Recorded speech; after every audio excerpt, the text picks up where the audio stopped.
Hare Krishna. So today is the very auspicious day of Lalita Shashti. So this particular festival is very important, especially for the Gaudiya Vaishnavas. Who is Lalita Sakhi? If you see Radha and Krishna and the Ashta Sakhis, on the left side of Lord Krishna is Radharani, and on the right side is Lalita Sakhi. This is a very strategic position. I will explain about it later during the class, why Radharani is on the left side and why Lalita Sakhi is on the right side. So before we speak about the glories, the personality, the nature, the qualities and pastimes of Lalita Sakhi, we will first try to understand what is the significance of this festival and why we should observe it. So, for Gaudiya Vaishnavas, who are the Gaudiya Vaishnavas? Gaudiya means Gauda Desha. Gauda Desha means Bengal. So, the Sampradaya which Srila Prabhupada has given us is representing is Brahma Matra Gaudiya Guru Sishya Parampara. That is the parampara we belong to. So, what is this Gaudiya Guru Sishya Parampara? It's coming from Bengal. The reference, and they are primarily the followers of Lalita Sakhi, who is the chief Sakhi of Srimati Radharani. So, and where do we have this reference? There are two references given in the Chaitanya Charita about the Gaudiya Vaishnavas. So once when Chaitanya Mahaprabhu is performing his pastimes in Jagannath Puri, there's a beautiful leela called the Gundicha Marjan leela. Gundicha is a temple, and Marjana, and it was a beautiful pastime where Lord Chaitanya Mahaprabhu, in the role of a devotee, had swept the entire temple of the Gundicha with his own lotus hands. And as he was sweeping and sweeping, he was so absorbed in the seva that he was, there was a dais or platform. So sitting on that, he was just, cleaning and mopping that dais, which was a part of a temple. So as he was doing that, his lotus feet was, slightly outside that platform, as he was in the sitting posture. So, and he was busy in his sweeping and, and mopping that mandap. So as he was doing that, there was one devotee, one Vaishnava, who was from Bengal. He knew the position of Chaitanya Mahaprabhu, the non-different from Supreme Personality, Godhead himself. And he couldn't, in his bhava, he couldn't take that, the Lord himself is, in doing a menial service. So in his bhav, he just came, and without the consent of Mahaprabhu, he started performing Abhishek to his lotus feet, spontaneously. So Mahaprabhu was, at that time in an intense mood of a devotee. So a devotee is somebody who never likes praises, self-glorification and worship. So Mahaprabhu was very disturbed. Although he in the heart, he appreciated his devotion, but he was externally, he was very disturbed. Then he immediately called Swarup Damodar. Yeah. So Swarup Damodar is Swarup Damodar Prabhu is the Lalita Sakhi, in the original. There is a beautiful book called Gaura Ganodesha Deepika. Just like how Mahaprabhu is Radharani and Krishna, the combined avatar. Similarly, Lalita Sakhi is Swarup Damodar Goswami. And Vishakha Sakhi is Ramananda Raya. Okay. So Mahaprabhu called Swarup Damodar Goswami, and he said look at these, take care of your Gaudiya Vaishnavas. So indirectly, Mahaprabhu has made him in charge of the entire Gaudiya Guru Sishya Parampara. Take care of them. So this is one reference you get in Chaitanya Charitamrita. And also another pastime is our Prayojanacharya, Srila Raghunath Das Goswami. After the Chidadahi festival and that, he wanted to run away from home, and he wanted to join Chaitanya Mahaprabhu's pastimes. Many times he tried, and later by the mercy of Nityananda Prabhu, he got the mercy of Mahaprabhu. And in Jagannath Puri, he finally leaves home, he runs away, and he joins Mahaprabhu in Puri. Puri. Yeah. So at that time,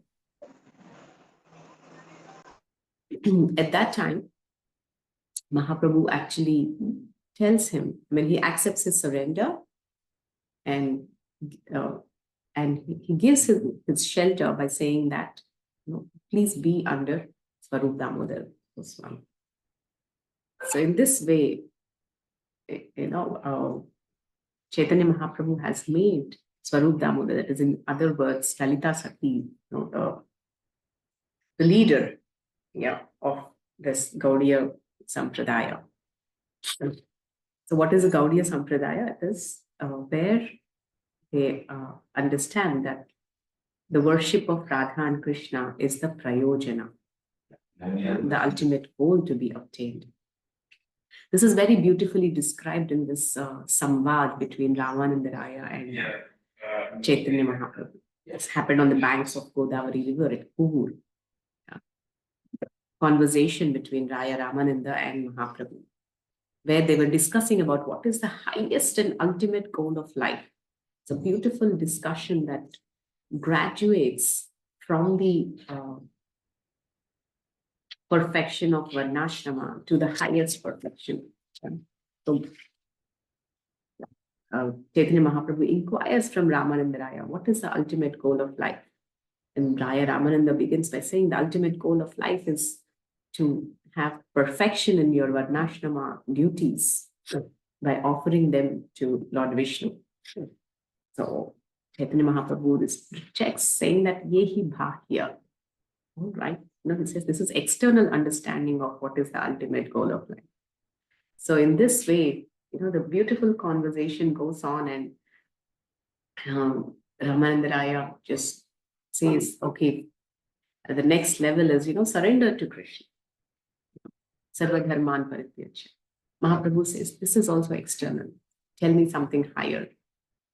And he says, yat karoshi, yat dashnasi, yat jihosi, dadasi, yat tapasyasi kaunte, yatat kuru swamadarpanam. Whatever you do, do it as an offering to Lord Krishna. So Mahaprabhu says, yehi bahya, this is also external. Tell me more.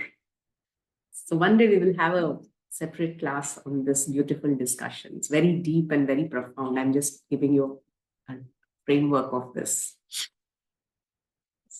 So after rejecting everything as external, then there comes a point where Ramananda Raya says, Sthane sthita shrutikatam tanuvan manobhid. Jnane prayasa udapasya namantayeva jivanti san mukharitam bhavadiya vartat. So one should just give up the endeavors for jnana. Jnane prayasa udapasya namantayeva. So one should start hearing sthane sthita shrutikatam tanuvan manobhid. Where, instead of endeavoring for jnana and all these unnecessary endeavors, one should simply stay in whichever position they are in and start hearing about Lord Krishna. Ye prayasa ajita jitau asita trilokyam. By this process, ajita, Krishna, who is unconquerable, can be conquered. This is the power of Shravana.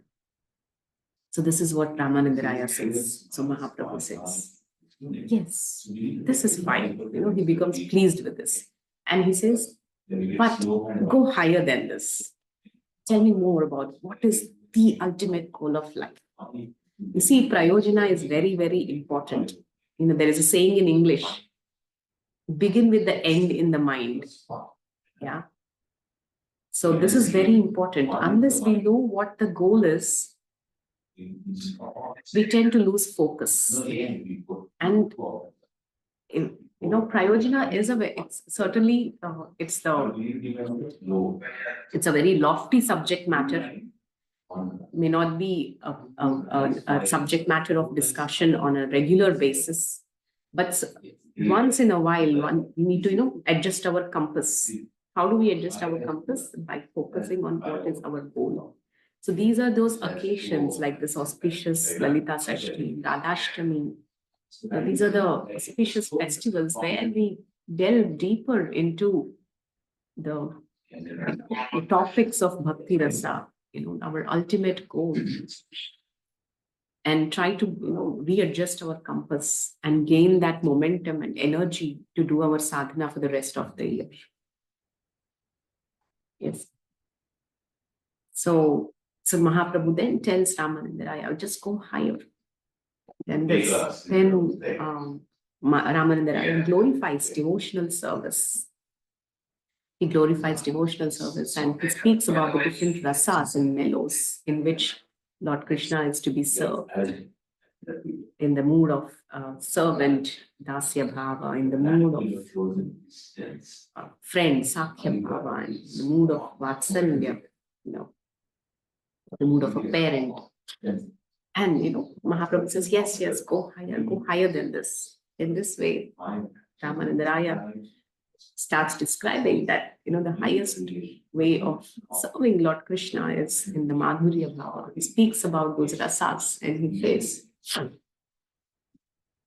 the highest ultimate goal that can be attained by Jivatma, or the highest aspiration one can ever have, is his ultimate conclusion is that of Radha Dasyam, to be a servant of the servant of Srimati Radharani.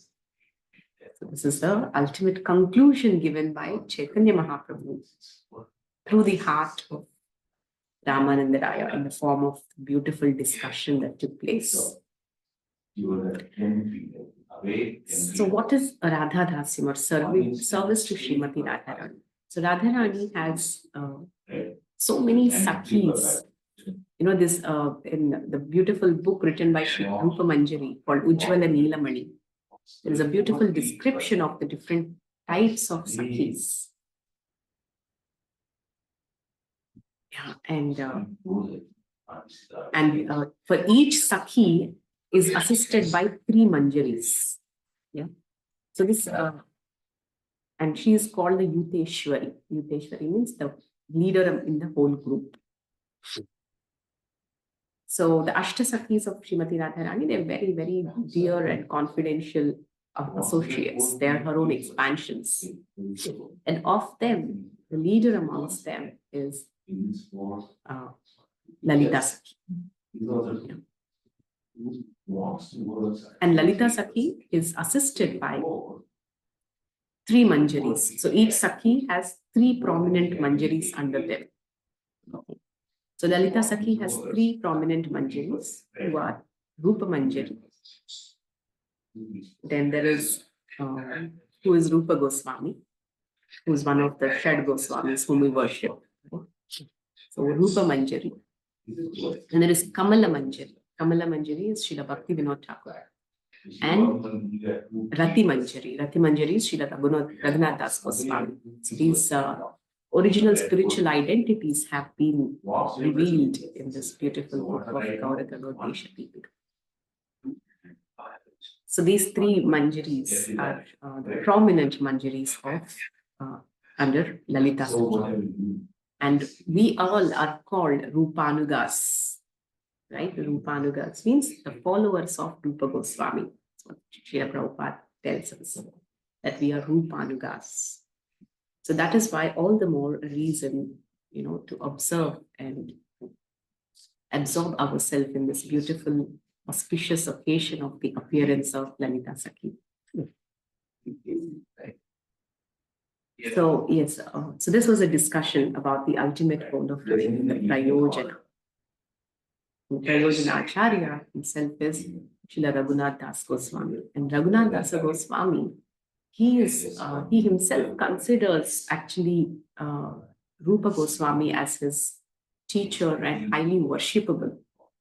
In fact, when Rupa Goswami finished his pastimes, his earthly Leela, and he left the world in deep separation from Rupa Manjari, Srila Raghunath Das Goswami has composed a beautiful work called Vilapa Kusumanjali. And this book he has written in his Siddha Deha.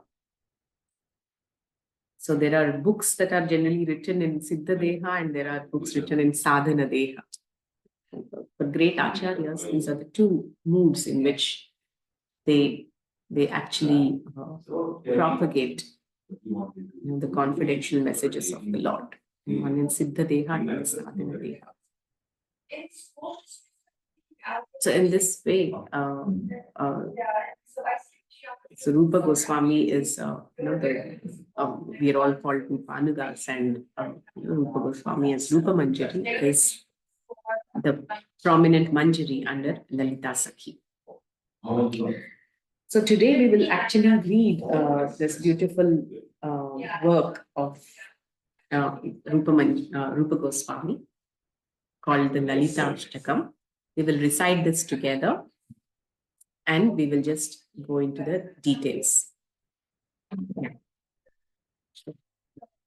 And then after that, I'll just discuss maybe the first two verses and just one pastime. Yeah. And they will end. So let's recite this together. And this is a very, very beautiful composition. It is composed by Srila Rupa Goswami, and it is from the book called Stavamala, okay, in which he's describing the glories of Lalita Sakhi. And please hear the Phalastuti, that whoever recites this beautiful composition, with a cheerful and with a pure heart, yeah, Srimati Radharani affectionately draws that person towards her and adopts her among her group of Sakhis. This is a very, very important composition.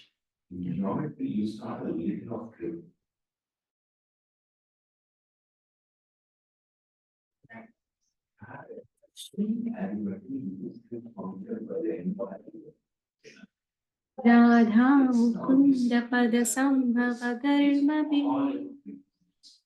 Nirmanchanopakarani Krita Deha Laksham Uttunga Sauhrida Vishesha Vashatra Galbha Devim Gunai Sulalitam Lalitam Namami Radha Sudha Kirana Mandala Kanti Dandi Vaktashriyam Chikchakita Charu Chamuru Netram Radha Prasadana Vidhana Kala Prasiddham Devim Gunai Sulalitam Lalitam Namami Lasyolla Sadbhujaga Shatru Patatra Chitra Pattam Shukabharana Kanchu Likanchitangi Gorochana Ruchi Vigarhana Gaurimanam Devim Gunai Sulalitam Lalitam Namami Durte Vrajendra Tanaye Tanu Sushtuvamyam Madakshina Bhavakalankini Ladhavaya Radhe Giram Shinuhitam Iti Sikshayanti Devim Gunai Sulalitam Lalitam Namami Radham Abhivrajapate Kritamatmajena Kutam Managapi Vilokya Vilokitakshi Vagbangidhistamachirena Vilacchayanti Devim Gunai Sulalitam Lalitam Namami Vatsalya Vrinda Vasatim Pashupala Radhyam सख्यानुशिक्षणकलासु गुरुं सखीनां राधा बलावरजजीवितनिर्विशेषां देवीं गुणैः सुललितां ललितां नमामि। यां कामपि व्रजकुले विषभानुजाया प्रेक्ष्य स्वपक्षपदवीमहृद्यमानम् सद्यस्तविष्टघटनेन कृतार्थयन्तीं देवीं गुणैः सुललितां ललितां नमामि। राधा व्रजेन्द्रसुतसङ्गमरङ्गचर्यां वर्यां विनिश्चितवतीमखिलोत्सवेभ्यः तां गोकुलप्रियसखी विपुरम्बमुख्यां देवीं गुणैः सुललितां ललितां Namami.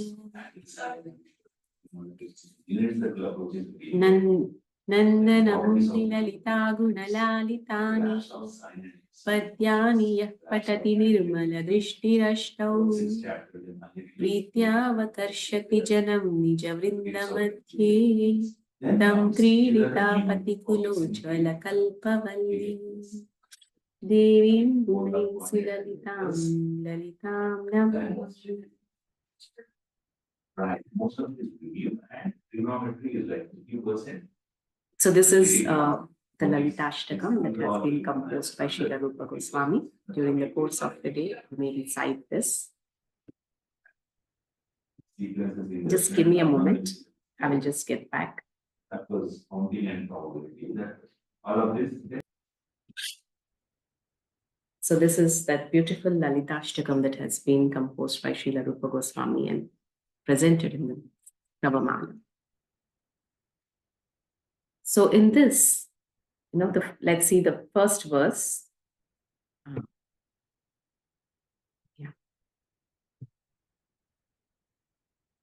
So Radha Mukunda Padasambhava Garma Bindu. So it speaks about, this verse speaks about the services that are carried out by Lalita Sakhi, which are so intimate and personal.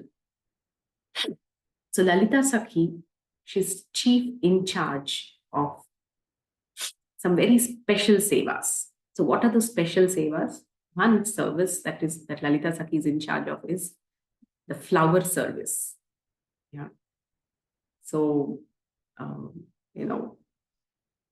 Krishna in his different forms is actually fond of different ways of being worshipped.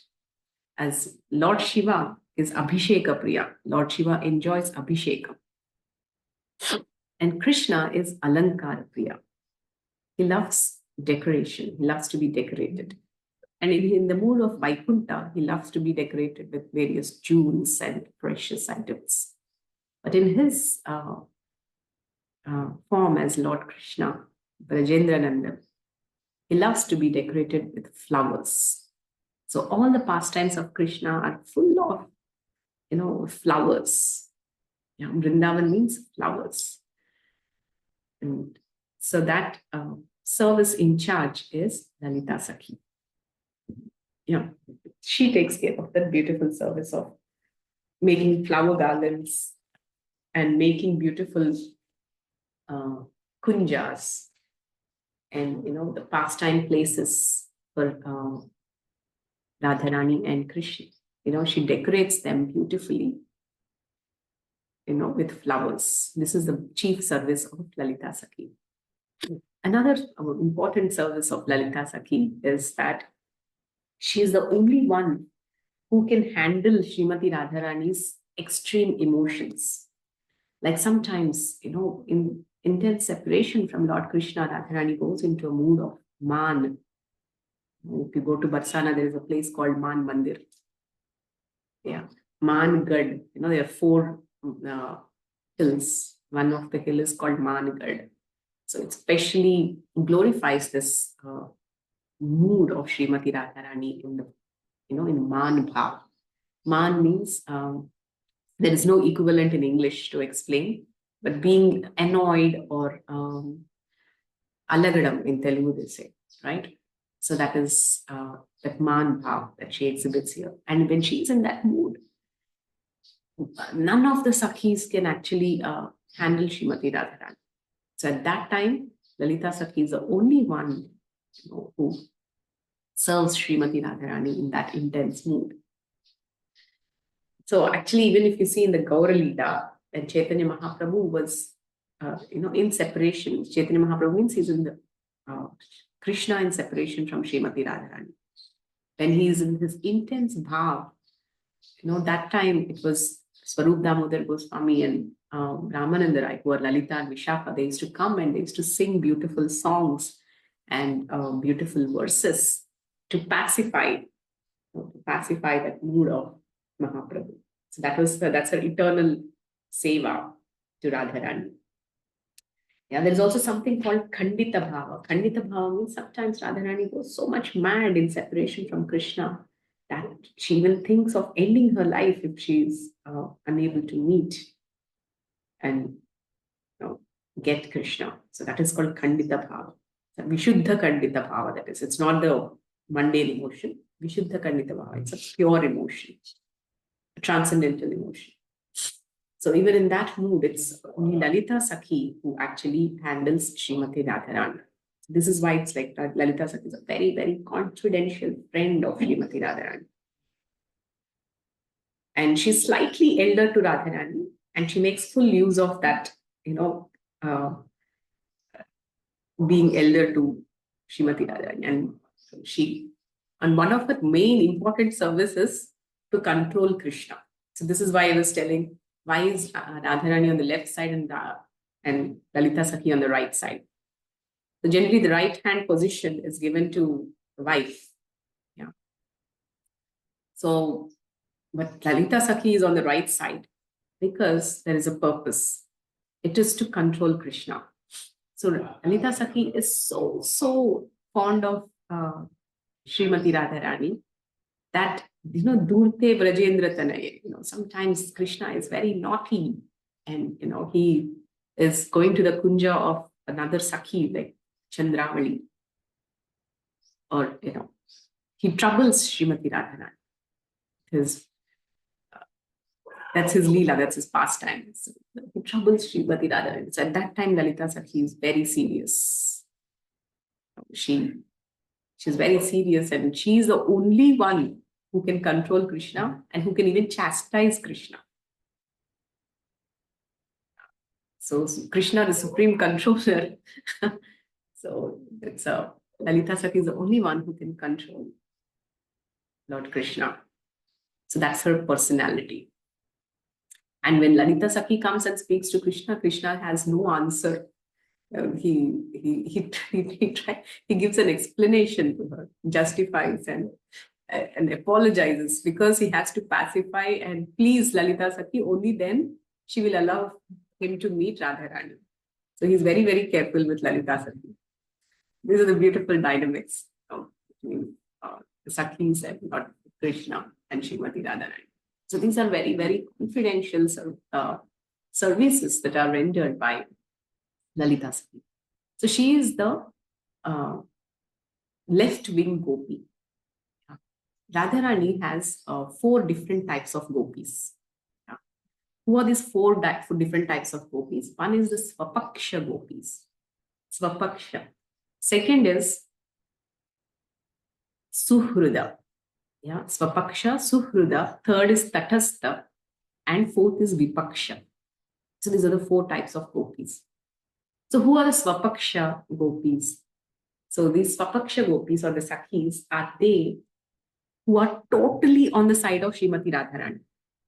To the extent that even if, Krishna is being like, in a way of troubling Srimati Radharani, they take the side of Radharani only. They never take the side of Krishna. They're totally sold out to Radharani. These are called the Swapaksha gopis. Yeah. And sometimes when there is an argument, they're very expert at debating and they're defeating Krishna and then establishing Radharani as the supreme. So this is their special flavor and rasa of friendship with Srimati Radharani. These are the Swapaksha gopis. And Lalita Sakhi is the leader of the Swapaksha gopis. Then there is And their Swapaksha means they're totally on the side of Radharani, and their Vipaksha to Chandravali. So Chandravali is the Vipaksha of the other side of Srimati Radharani. Then there is Suhruda. Suhruda means they are like friendly towards Radharani, and they are on the neutral platform about Chandravali. Yeah, friendly towards Radharani and neutral towards Chandravali. Then there are Tatastha gopis. Tatastha means they're neutral to Radharani and they're neutral to Chandravali both. And fourth is they're Vipaksha. Vipaksha gopis are those gopis who are on the opposite side of Srimati Radharani and on the side of Chandravali. So who's Chandravali Sakhi? Chandravali Sakhi is like the rival of Srimati Radharani. Yeah. So you might think are they rivals in spiritual world too? Yes, this is all a part of rasa. It's not the mundane rivalry. It's a rivalry to love, serve, and please Krishna. Yeah. It's a transcendental emotion. So yeah, so this is how there are 4 different types of the gopis who serve Krishna and Radharani. Swapaksha and Vipaksha. So they are called the left wing and the right wing gopis. So they're called Vama Bhava and Dakshina Bhava. So Vama Bhava is the left side. Yeah? Dakshina Bhava is the right side. So Vama Bhava means, Dakshina Bhava means, that bhava or that emotion by which they surrender to Krishna in the mood of I am Krishna's. So this is Dakshina Bhava. And the Vama Bhava is a mood of surrender and love towards Krishna. There they say, Krishna is mine. So these are 2 different emotions. I am Krishna's is at one level. Krishna is mine is at a deeper level, and a higher level of love and devotion. So that is why, in this Vama Bhava, wherever Krishna goes, Lalita Sakhi brings him back. So this is, the power of Lalita Sakhi's love and devotion. She brings back Krishna, right, for the pleasure of Radharani. So this is how actually, not just bringing back, and controlling Krishna, Lalita Sakhi also has the power to even curse Krishna. So I'll just tell a beautiful pastime. This curse is not the curse like, other people like Gandhari and all of them give. No, it's a different curse. It's coming out of love and to increase the pleasure and intimacy of Radha and Krishna. So there was this time when Srimati Radharani is waiting in Nidhivan. Yeah, in Nidhivan. I mean, if you go to Vrindavan, you'll go to this beautiful place called Nidhivan. So at Nidhivan, Srimati Radharani is waiting and waiting and waiting for a long time, for her Shyamsundar to come. And for a long time, he didn't turn up. So, and Lalita Sakhi and Vishakha Sakhi, they were all, they're getting anxious to see their best friend Radharani in so much anxiety, in Vipralambha, in Viyoga. So that time, Lalita Sakhi calls. There's a small Manjari, very small, and young she was. Says, hey, come here. Can you just go and find out where is this Krishna? So this small little girl, she goes and she searches for Krishna everywhere. And she sees and she finds that he is in the Kunja of Chandravali. So she comes back. And because she's a small child and she didn't know she didn't have any filters, she told in front of Radharani, yes, I found Krishna. He's in the Kunja of Chandravali. Finish. As soon as Radharani heard this, her heart broke. She started weeping, such tears that, formed a puddle on the ground they were. So, and seeing this painful condition of Srimati Radharani, Lalita Sakhi could not handle it. She told Vishakha, you take care of Radharani, I'll go take care of Krishna. Saying this, she walked out and she stood at the entrance of the Kunja, thinking that where will Krishna? He will have to come here only. Let me wait here. So, so as she was waiting, and she saw that actually Krishna started coming, bhag bhag ke, he was coming. And she says, he comes and he says, can I please meet Radharani? And Lalita Sakhi says, why do you want to meet Radharani? You're so proud of your beauty and your Venu and everything. She's in a very disturbed mood. You cannot meet her now. Then Krishna explains, no, please let me meet her. Once she sees me, she'll be happy. She'll be pacified, and I'm very much sure of this. Allow me to meet. Then, again, she says, no, you cannot meet her. You're so proud of your flute that it can enchant anybody's heart. You're so proud of your beauty that, you can pacify anyone. So I curse you that, just like how you're making Radharani cry for you, on the street, like a beggar, you will cry incessantly in separation from Srimati Radharani. And until I'm convinced and pacified about your intensity of, that love, I won't let you meet Radharani.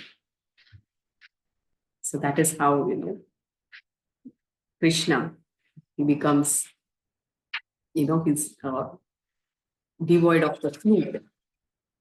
And his beautiful hair has been, shaved off. And he takes the avatar of a bhikshu, of a sannyasi, as Chaitanya Mahaprabhu. And, where he was dancing in, all in the streets, in separation from, in the mood of separation from Krishna. So this is the internal rasa and reason of Mahaprabhu's descent, why Krishna has descended as Chaitanya Mahaprabhu. Some Rasik literature explain this, that is the curse of Lalita Sakhi. So this is the power of Lalita Sakhi, that she can even curse Krishna. So, this is, so in the next verse, I will just end it. Maybe it's it's too long. Then in the next verse, Srila Rupa Goswami explains about the beauty of Lalita Sakhi, her external form. And she's very expert. That is what is written here. Uttunga Sauhrida Vishesha Vashat Pragalbham. Pragalbham is, that she's very expert at debating and defeating Krishna. And Rakha Sudha Kirana Mandala Kanti Dandi. That is, she's so effulgent that her effulgence can defeat the illumination of many, many suns. Rakha Sudha Kirana Mandala Kanti Dandi. Dandi means it can punish. Means it's superior to the illumination of many suns. Bhaktra Shriyam Chakitacharu Chumur Netram. That is about her beautiful eyes. Whose eyes are ever restless like those of a starred dove. And especially who is famous for her extraordinary expertise in the art of dressing Srimati Radhika, and who is a repository of unlimited feminine qualities. So there is something called the 64 Transcendental Arts. These 64 Transcendental Arts are like singing, dressing, it's a beautiful description of the 64 Transcendental Arts that are given. And Lalita Sakhi is the guru, the teacher of these 64 Transcendental Arts. It is said that unless one perfects in these arts, one cannot go back to Goloka Dham, of spiritual world, to serve Radha Krishna. And who is a teacher of the 64 Transcendental Arts? Teacher in charge is Lalita Sakhi. And she's especially expert at dressing Radharani and Krishna. So there are some beautiful books like the Govinda Leelamrita, which describe how the Sakhis dress Krishna and Radharani. They're expert at dressing them and decorating them. with all these beautiful marks, yeah, the gopi dots and, the beautiful marks on the hands, on the feet, on the lotus feet, and decorating the various jewels and, flowers, everything, kajal and bindi and everything. So Lalita Sakhi's another intimate service and expertise is in dressing Radha and Krishna. So I will end the session here. So today being this auspicious day of Lalita Sashti, we have understood the tattva of who is Lalita Sakhi, yeah, the chief Sakhi of Srimati Radharani. We've understood something about her mood, the Vama Bhava, her service, her unique, special and intimate services that she renders to Radharani and Krishna. And significance of these festivals for a Gaudiya Vaishnava who are Rupanugas. Yeah, we spoke about that. And we have spoken about some pastimes which explain the nature and the qualities of Lalita Sakhi. So today we will take some time to heartfully again recite this verse of Lalita Ashtakam prayerfully and be benefited. And may this bring, a sense of devotion in our hearts, because devotion is ultimately the path of grace. Yeah, the path of bhakti is a path of grace. Only by the grace of great souls, only by following the Guru Shishya Parampara, and especially which is more profoundly available on these appearance days, we can make progress. We can hope to make progress in bhakti. So thank you all very much. I will end here. Hare Krishna. Srila Prabhupada.